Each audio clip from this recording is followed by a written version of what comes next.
Hey everyone, I'm Dr. Oz, and this is the Dr. Oz Podcast. I was invited to a big dinner recently, and Peter Gabriel was the star performer at this event. And so we're all waiting with great anticipation, and we're sort of herded into a room, and everyone's quiet. You can hear a pin drop.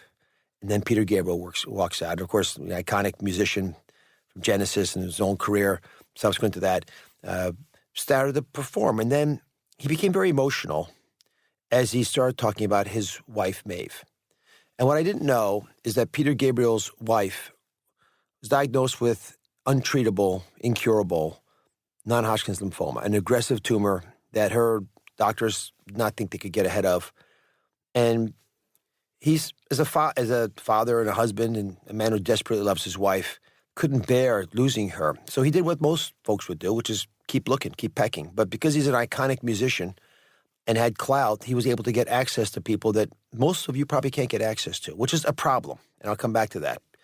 Because what he was able to do, working through actually two brothers, William and Vincent Lee, was to get access to a cutting-edge stem cell therapy, an experimental approach to treating the kinds of tumor that she had. And they rolled the dice. And it turns out they won because she was able to get the drug, had a remarkable response. In fact, a miraculous response was how it was phrased by some. And when she was at the conference at the Vatican with me and Peter, she was completely free of any disease. So I asked him if he would share the story and if he'd bring Maeve along, who I hasn't talked about this much, but I thought would tell her story as well as anybody could. So here's the story of Peter and Maeve Gabriel. And then afterwards, I want you to meet the Lee brothers, and we're going to talk a little bit about what this represents and what this could be and what some of the pitfalls are. All right, I want to thank you very much, Maeve and Peter, for spending a little time. Peter, on the stage today, you brought alive the poignant personal side of needing to fight to change the way a lot of folks get access to care. And I'd love, if you don't mind, to hear the story of you and Maeve. And maybe Maeve, your side first, because you witnessed the symptoms first, and I haven't heard from you yet. And then I'll push it to Peter. And I'm hoping by the time we're done, we'll also appreciate how someone with a musician's background sees the world differently in a way that might actually transform how medicine is practiced. Well, I was very lucky. I wasn't very lucky to get the disease, but I had Will and Vince Lee, who look to the future. And for me, I had genetic profiling of my cancer. So I started treatment with a chemotherapy that we weren't sure at that point if it was going to actually work. And by the time I had done 2 months of that therapy, it takes a while to get that profiling. It became kind of clear that it wasn't working. And I was presented with a lot of material that showed me what I might actually, what might work. And I presented that to my doctors in London and was met with a wall. I think people don't know how to read the information, and people have a protocol and they want to follow that protocol, even though you're giving them information that will tell them it's not going to work for me. And I did do many forms of chemotherapy that just my cancer grew throughout those chemotherapies. And then we heard about CAR-T, and Will and Vince had researched this extensively for me. We ended up at Moffitt. I was accepted on a trial. It was still at the clinical trial stage, CAR-T. And my trial was an open access. So you have to meet a lot of criteria to get on these trials. And that's, I think, the problem for patients. It's really hard to navigate your medical information. And even at Moffitt, they said to me, it was great that your information was so clearly presented, because it could take us a month to get through this information. And with other patients, it can take 2 months. We just can't wade through this information. I was able to get on that trial within a few weeks. And it really struck me that it is too difficult for patients to navigate their medical information to get on trials. And that seems wrong to me. It's incredible that doctors haven't got the time to wait to get through the information. Patients don't know what trials are suitable for them. I know they were talking about an app downstairs that would give you, marker you out, and doctors could, get you on a computer and go, this is we can put this person on this therapy. But there are extraordinary trials out there that patients don't know about and don't know how to get on. And that's what kind of struck us about, it was the future is out there. It's just not everyone can access this. Peter, how did it make you feel when you were witnessing your wife go through therapies that weren't working, and yet you were hearing there were options out there that the physicians, in Maeve's words, were resistant to, blocking? Frustrated as hell. They talked about a chemo ladder. Just this one doesn't work, step up and we'll increase the potency, toxicity, and give you another until really you're either eliminated or well. But unfortunately, and I think most of the people in your world now see chemotherapy as the old model, and it's not going to be around too much longer, except perhaps as an adjunct to other treatments. But the level of toxicity, the current levels of toxicity, I think belong in history books. And when you first started to notice that Maeve was responding, after months of probably thinking the worst, by the way, what was the prognosis they were giving you? Well, we only really had one oncologist who had sort of given up, but that was still pretty scary information to hear. And he was just trying to prepare me for what he thought was going to happen. I mean, it was not, I think there are good people everywhere who do some fantastic work, but it's just the whole system needs to be sort of upturned, and patient power is what should be part of the new model. That the old days you had this sort of parent figure, that the expert, you just trusted their knowledge, their experience, and you abdicated responsibility over to them. But the new model has to be that it's a collaboration, and you have to think about it and get better informed, and possibly change your allies. But you need the confidence. You need the information you can rely on to do that.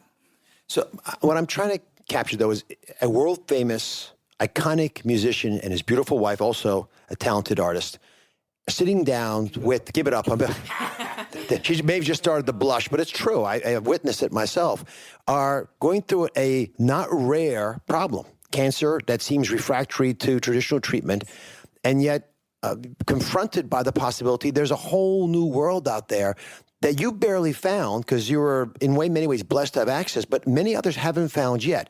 And I'm just trying to capture how that affected you emotionally, even the ups and downs of realizing there was hope when maybe there shouldn't have been.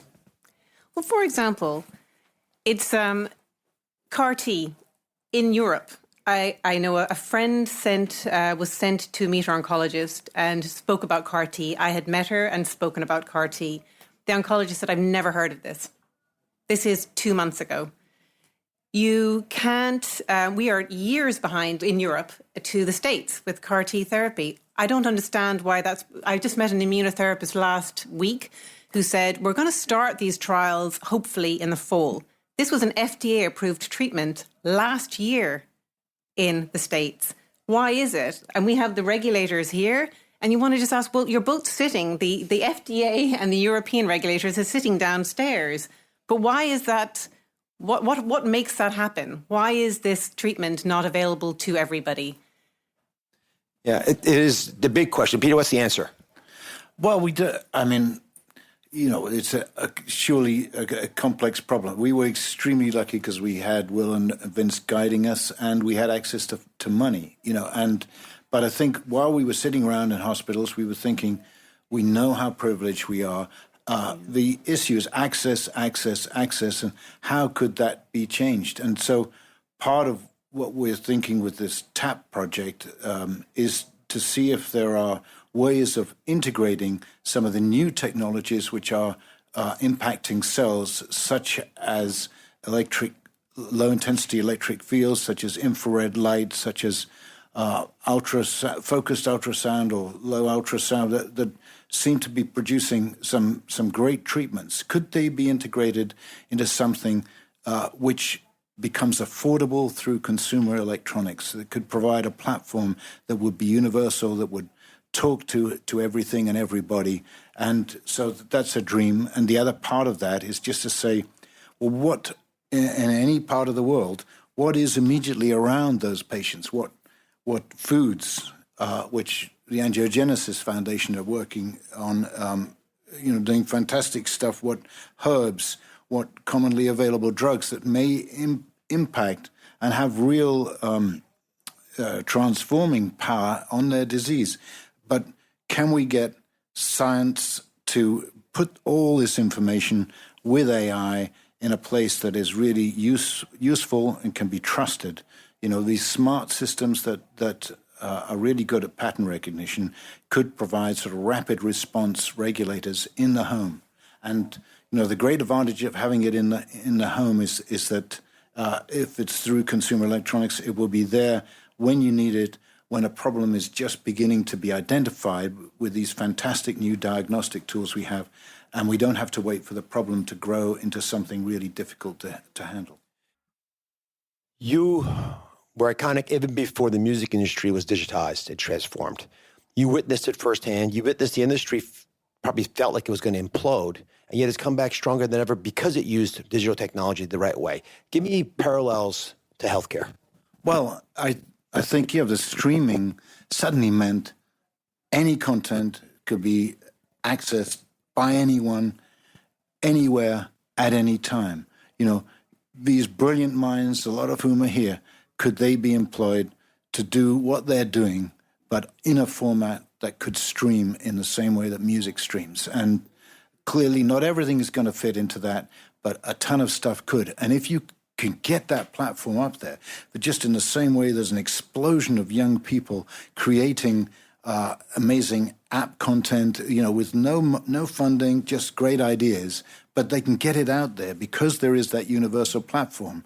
And medicine is, in our opinion, I think, screaming out for that sort of common universal platform. And finally, you regaled us last night with a wonderful performance, which was very special. Do the same thing again. No, I'm not going to do the same thing. You got very emotional on stage. And I couldn't speak, yeah. No, you asked me about this song, which I dedicated to Maeve, and I just lost it. Well, for my audience, I'd love them to hear in your words what it meant to you. Well, it's a song called Love Can Heal. Yeah, I'm the soft one. She said, anyway, typical marriage, yes. But nothing more important in my life. And so I'm really respectful and thankful to all the amazing scientists and people in the healing business, but we just want them to work together and talk together and come up with a single platform. He obviously loves you. I can see why. But as someone who's pulled through, where's the wisdom for many others who have not yet? I think you've got to go out there and find the information, research, approach the scientists. They're very happy to talk to you. Don't take no for an answer. Keep fighting until you find somebody who can give you some hope. Bless you both. Thank you.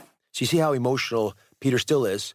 It's hard to make a man speechless when they're strong and known for it, as Peter Gabriel is, but he dearly loves his wife, Maeve. And his big point was that a lot of people didn't realize there was a stem cell solution.